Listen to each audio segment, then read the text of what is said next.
And we back. Stockpile YouTube, welcome to KashPiece. Today we're going to be talking about the top 5 fights that we didn't get to see in One Piece. We know about them, we just didn't get to see them. They got off-screened. Let's get to it. Back, but I'm better than ever. Some thoughts I had to sever. Problems I had to weather. Wonder was it worth the effort? A new endeavor, now I put the biz before the pleasure. It's no pressure, every day's a new adventure. Well, first off, I want to talk about a little honorable mention here. Because this one, we're not even sure if this fight even happened or not. All we know is Kaido was headed for Marineford, and Shanks intercepted him, and still ended up at Marineford, and Kaido didn't. Kaido also holds Shanks' power in high esteem due to comparing Luffy to him alongside 4 other One Piece goats. That's including Whitebeard, Roger, Odin, and Rocks. Now, this is a fight we get a glimpse into just to show prior to Onigashima that Big Mom and Kaido are relatively on par. However, besides seeing them split the skies, we really don't get to see too much as to not spoil us on what they can do a little bit later in the next act of Wano. Even though we know the outcome was a draw, I'd still like to see the full version of this fight. Shanks and Blackbeard have actually had multiple fights dating back to being apprentices on Roger and Whitebeard's crews. The fight I'm talking about here, though, is the one that Shanks refers to when he goes to warn Whitebeard about Blackbeard, in which an on-guard Shanks was permanently scarred by Wolverine. Blackbeard. Shanks has his scar already in Chapter 1, so I'd assume this battle happened sometime between the start of Luffy's story and Roger passing. Hopefully we'll see a flashback to this when Shanks and Blackbeard have their current day rematch. This is another fight that we know the outcome of and the aftermath.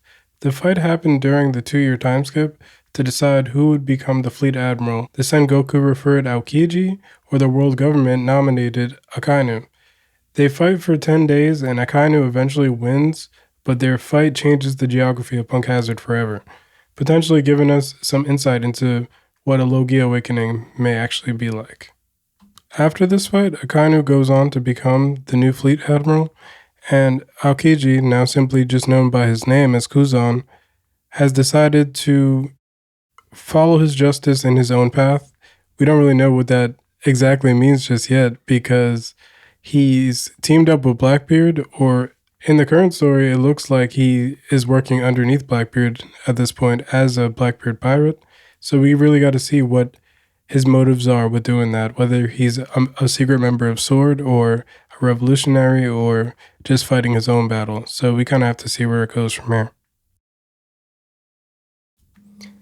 Emperor Shanks and Hawkeye's Mihawk. They've had a bit of a rivalry over the years during the time after the Pirate King's passing. The duels that they had at the time were literally the stuff of legends, as stated by Whitebeard himself. After Shanks bet his arm on the New Age by sacrificing it to save Luffy, Mihawk refused to fight Shanks anymore, as he deemed Shanks losing his sword hand as unworthy. Even so, they still have a mysterious but very interesting relationship and respect for each other. I would love to see them just spar each other and us get to actually see it.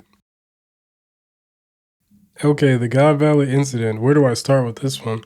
Okay, so the God Valley incident consisted of Marines, including Garp, teaming up with the King of the Pirates, Goldie Roger, to defeat the Rocks Pirates on God Valley.